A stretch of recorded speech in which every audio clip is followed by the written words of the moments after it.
later in my life, I would say probably about 10 years ago at the very most, I'm 50 now, I was introduced to flower essence therapy.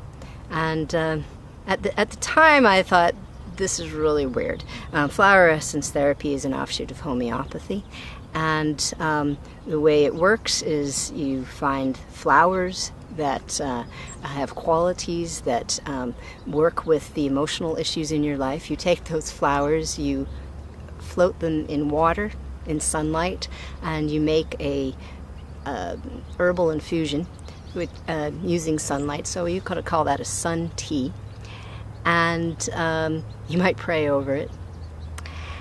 And then you dilute that tea down to the extent that in a laboratory you can barely find any trace of the flower herb left in it.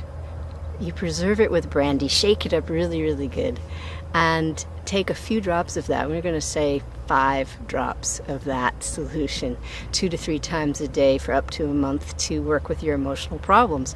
So when I was introduced to that, I thought, oh, this is just new age woo-woo crap. You know, I've never heard of anything more ridiculous in my life, and I wanted nothing to do with it. So I thought, haha, you know, sure, give me your pamphlet, I'll throw that away. But I actually didn't. I put it on my bookshelf and forgot about it.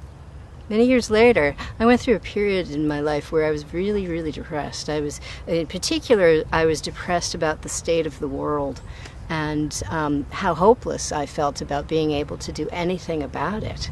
And I was so hopeless and depressed that I decided that, okay, I can't do anything about that. I'm just going to focus on what I can do. And I figured, okay, I can make my little piece of the world beautiful. I'm going to have a garden. I'm going to have a flower garden. And I started to design my flower garden. And then I became obsessed with a plant nobody in their right mind puts in their garden. I wanted Scotch broom in my garden. Scotch broom is a shrubby plant. It has yellow flowers. It's not ugly, it's kind of pretty. And it grows wild all over Santa Cruz in the mountains, not far from where I live. But it's a non-native species, and it's taking over the hills, crowding out all the native species. People hate it, and it's a terrible allergen. Absolutely terrible, terrible allergen. So nobody plants it in their gardens. But I wanted one. I was obsessed with it, and I never had been obsessed with a plant before in my life, but I wanted that more than anything. And not only did I want it in my garden, I wanted it at the door of my house. I wanted to see it first thing when I left to go to work in the morning and first thing when I got back home. And I went wild trying to find a nursery that would sell me a Scotch broom plant, and it was not easy to do. I finally found one. I brought it home. I was so happy. I brought it home, and my husband at the time absolutely freaked out. His eyes were running as soon as he came home. He's sneezing, he's coughing. What did you do? What is happening here? He sees the Scotch broom and absolutely insisted that I bring it back to the nursery. So I did. But before I did, like I said, I'm obsessed with it. I decided I'm going to drink in my fill of this plant. I literally breathed into it. I touched it. I rubbed it on my face. I've never done this before in my life, but that's what I did. And I brought it home. A few days later, I'm feeling better. I'm over the Scotch broom, and I've decided that I'm going to go back to school and get a master's degree in transpersonal psychology so that I can help other people through counseling with a spiritual perspective, a mind-body-spirit perspective, which is what I do today, part of what I do today.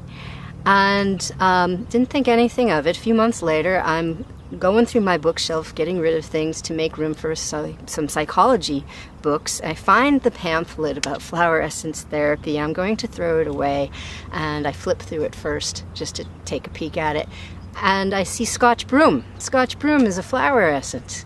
And so I read about it, and remember, I was obsessed with it when I was depressed about the world.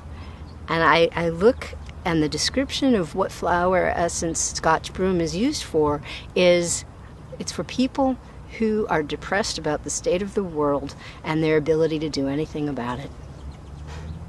So I'm 50 years old. If you're anywhere in my generation, you've probably seen the Twilight Zone. Do do do do do do do do. That's how I felt. That's exactly how I felt. I was like, whoa, this is weird. This is very strange. So I started to read through the pamphlet to see what other flowers were for, and I discovered that other flowers I was particularly attracted to that week, and I'm always been attracted to plants and flowers. That's just my thing. Related very strongly to emotional issues up for me that week.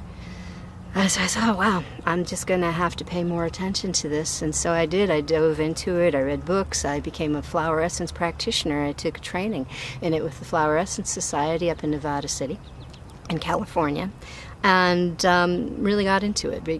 I did a lot of experimentation with it. I gave it to my cat. I tried it for myself. I did it over and over until I felt pretty secure that I don't know why this works, but it's working. And so that's my way of going about life. I test things like a scientist tests it, and when I'm convinced that it works and it's not just a placebo effect, and figured if it worked on my cat, it was not a placebo effect, it's something I'm going to use in my own life. So that's what I did.